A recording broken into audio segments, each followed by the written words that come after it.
Hi everyone, my name is Zyra, also known as Z Claus, and welcome back to my channel. So in this video, I want to talk about how I went about setting up my nail suite. The rooms in this building looked a little boring, so when I arrived, it was hard for me to feel inspired until I just got into it, and now everybody that enters my space is like, girl, how is it so pretty in here? Now, who would I be if I didn't show y'all the space? So let's do a mini tour.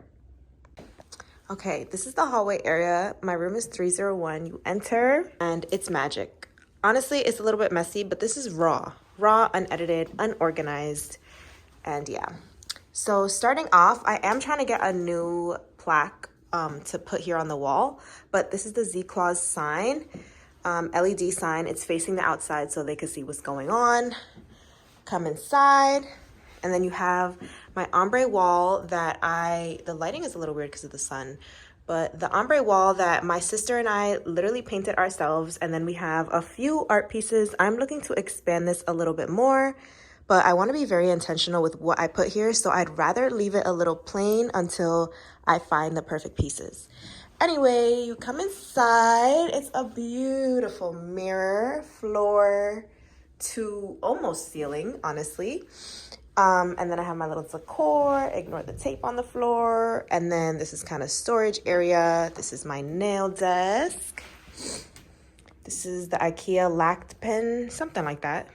I can link it below. And then I have this storage area, my little TV, window one, snack cart, of course, storage, and my polishes are up here. I have a little shelf for press-ons, my business cards, and then little storage area, little heater. Window two. Let me put the curtain up on here because that's kind of bothering me. Yes, now it's perfect. And then I have these shelves. I'm gonna fill them in the future with cuticle oils, but I just ran out of my cuticle oils. But these are other ones that I have available for sale. Certificates everywhere just to show my credibility because, yeah, your girl is licensed, certified, all that. Let me come to this side. I have my curtain. I have my lovely couch, super cute, super cozy and comfy. More storage area, and then my rug. Show it from this angle. Here is my windowsill. So intentional, so cute. The license so the clients can see it right when they're sitting down. Right there, bam. And we got some decor. This is a real plant. My mommy gave it to me. I water her every week. This is a fake plant. And yeah, candles, some polished displays, obviously the camera because safety first. And then here I have my my sterilizer. So I have the tools that go in there every night. Sometimes I just like to turn her on for fun because extra sterilization never hurt no one. And yeah, this is the space. I love her down. She is beautiful. She brings me wealth every month, and period. Okay, so I switched up the angle. So you could kind of see like the size of my table, but this is the IKEA lacked pen, something like that. I'm gonna link it below, but it's basically a tabletop with two Alex drawers on the sides. I did so much research before buying a table because I was like, I need a good width. I need a good length, or whichever one is width and length. I knew that like, if I got anything wider than this, I would struggle reaching my clients, especially my short clients. And honestly, with this table, I still kind of do, just with my short clients, but it does help to have them raise the chair and move as they can, and then I do the same thing. So it does work out. And then I have a lot of tall girlies, so like it is beneficial to get a table that is not super like narrow, because then you're gonna be like banging knees with your tall clients all day long, and nobody wants that. I have all of this storage space on this side. Like most of my stuff fits just in my drawers, and then obviously I have this standing storage and then this on the side, but most of my essentials fit right at my table. The table is like a great investment to make so that you're comfortable, your clients are comfortable. The nail tech's comfort, I feel, is the number one priority, because if the nail tech is not comfortable, like how in the world is the client going to be? You know what I mean? And then vice versa too. Like the client needs to be comfortable or else the nail tech is gonna be struggling. Regardless though, kind of backtracking a little bit, I don't know if this can be interchangeable with step one, which is finding the table, but figuring out what type of ambience you want as a nail tech. I think that should honestly be step one, because that's what's gonna lead us to then finding a table. But assuming that you're already in a space or you already found a space and then you want to start from there, then your step one would be a table. But if we're backtracking, then the real step one would be figuring out what type of environment you operate best in.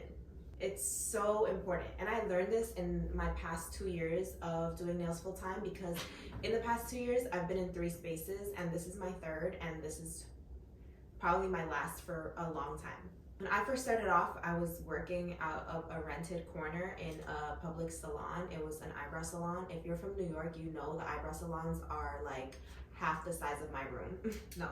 Honestly, the salon was probably the size of like this whole suite, literally like the size of this suite. And I was renting out a little corner. And I had a table that was probably half this size and no storage space. So as you can imagine, like I was experiencing so many like limiting thoughts. It was hard to like feel inspired when my space felt so crammed. Personally, like I needed to expand to feel that my mind could expand as well. Like being in the suite has opened up so many possibilities to like services I can offer, things that I can sell, classes that I can offer. I think just having a bigger space for my clients to exist in, it just like is amazing. 10 out of 10.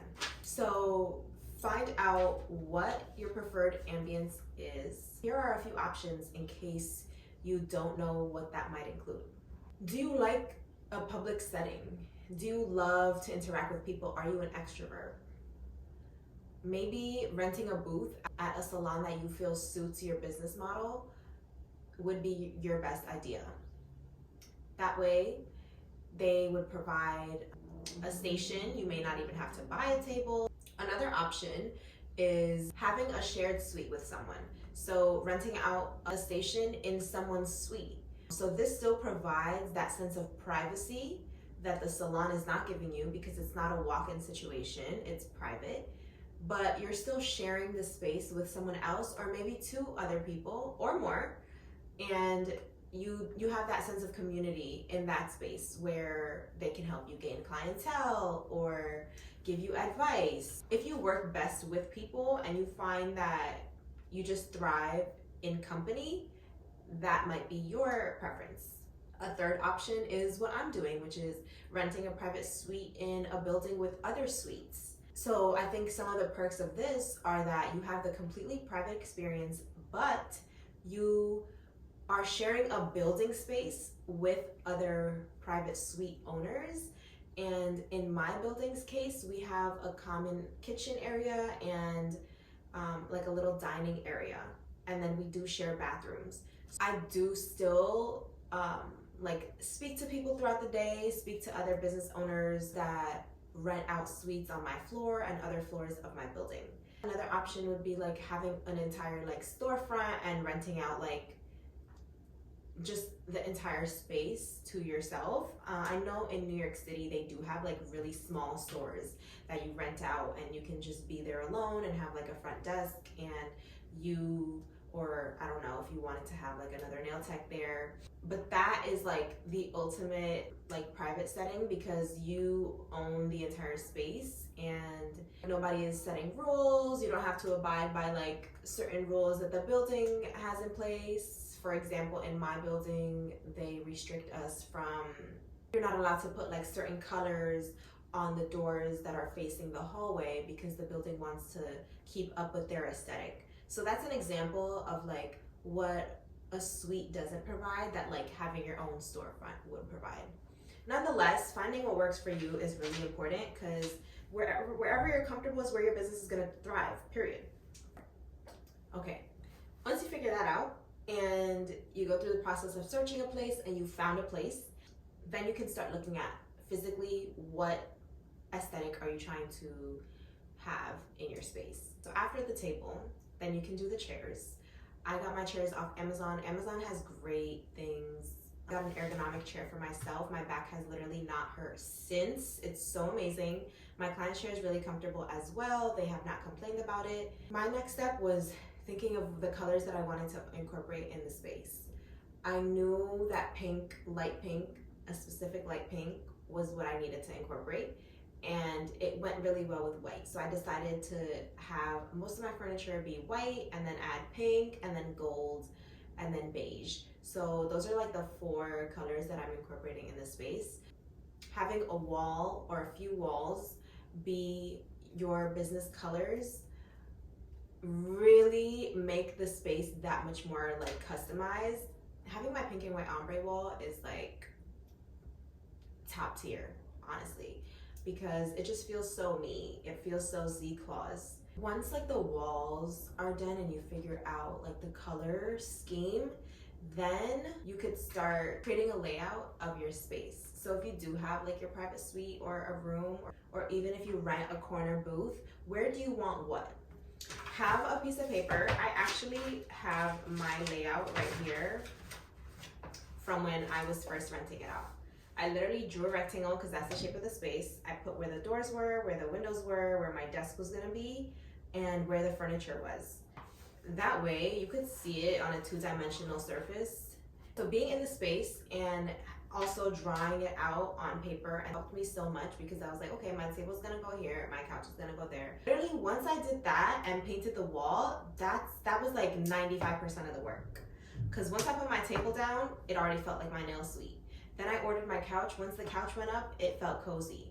And then the storage spaces, and then like the artwork on the walls, that's really what I feel completed the space. So having a layout is like so essential. And then it was time for like final decor and stuff. The addition of the mirror was really important for my space because it does make it feel a little bit bigger. I love taking selfies. I love fashion and clothes and dressing up, as you could see. Having the mirror there has allowed me to take pictures. It also makes the space appear bigger. Adding the shelves to the wall, adding things to the windowsills, like all of those little additions really helped pull the space together. Once you have like the clearest vision of what your brand is gonna look like, what it feels like to you, you're gonna start seeing things pop up everywhere that align with your brand. For example, I went to Marshall's and I saw like this, I didn't end up buying it, but it was like around Christmas time, and it was like the Z-Claws pink Christmas tree. I constantly see like decor that match my brand colors. Okay, something else that really helped me curate my perfect space is constantly recording it. It kind of sounds a little bit weird, but having it on camera allows you to always look back on it even when you're not physically there, and you can constantly like be in your head thinking about if there's something you want to tweak about it, and it just helps with like the confidence building. Think of it as like looking at yourself in the mirror constantly, or taking pictures of yourself all the time. Like, you will eventually build your confidence. So recording my space has allowed me to like love it that much more, if that makes sense. So yeah, curating a perfect space is not easy, especially if you want your business to represent you. I'm a one-person business, so I really did want this space to represent me and my business. There is so much more like nitty-gritty things, but I'm gonna have to say that for another time, girly, because this video is gonna be too long. You know, if you have questions or if you want me to like talk about something more specific, I'm happy to help. And yeah, thank you so much for watching. Be safe, spreading love, and good luck to all the nail techs out there and everybody that is just trying to find their purpose and build their perfect space. Thank you for watching. Bye.